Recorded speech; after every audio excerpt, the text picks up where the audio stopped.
Hello everyone. पिछली video में हमने आर्टिकल 13 को पढ़ा था। इस वीडियो में हम आर्टिकल 14 को पढ़ेंगे।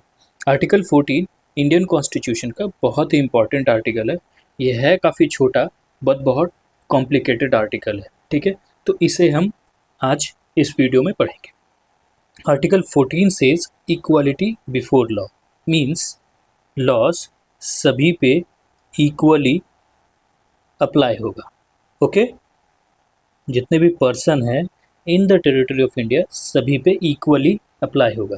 तो इसे अगर हम वर्ड में पढ़ते हैं तो it says the state shall not deny any person equality before law और the equal protection of law.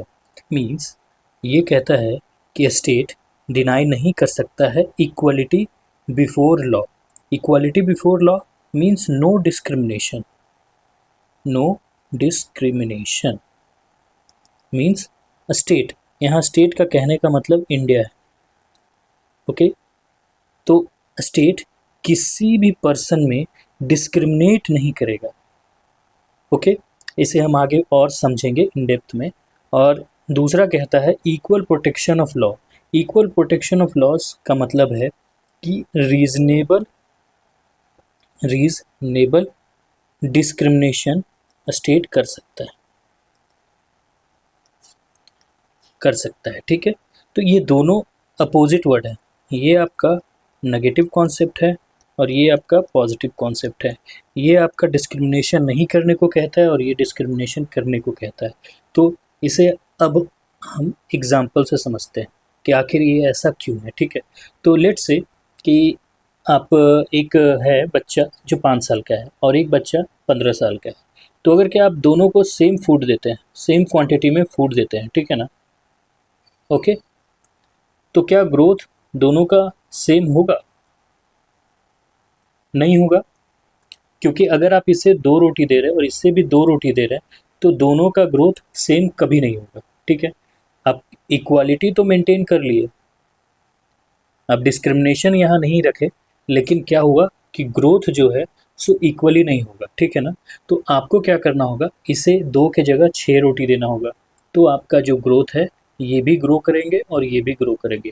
In the same case हमारे भी कंट्री में कुछ ऐसे वर्ग हैं, कुछ ऐसे आप कह सकते हैं कैटेगरीज हैं जो इक्वल नहीं है, ठीक है, जो काफ़ी ज़्यादा एक्सप्लॉइट हुए थे, जैसे कि आपके SC STs और अदर जो बैकवर्ड कास्ट हैं OBCs।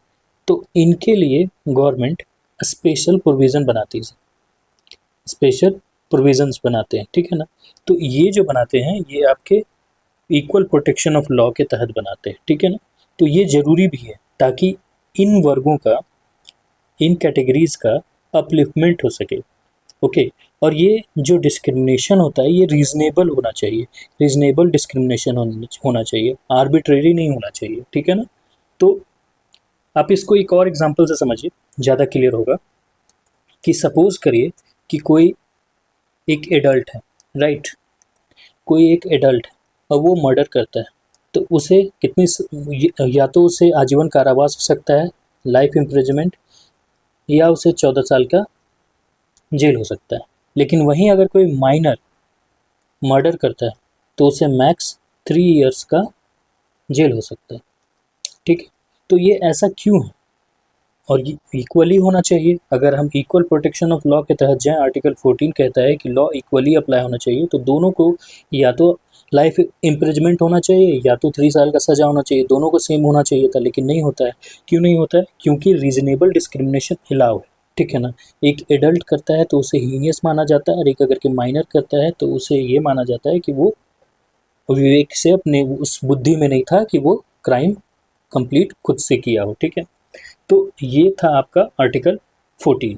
आई होप कि आपको आर्टिकल 14 काफ़ी अच्छे से समझ में आया हो। अगर आपको समझ में आया हो तो आप इस वीडियो को लाइक और सब्सक्राइब कर दीजिए और मिलते हैं हम अगले वीडियो में।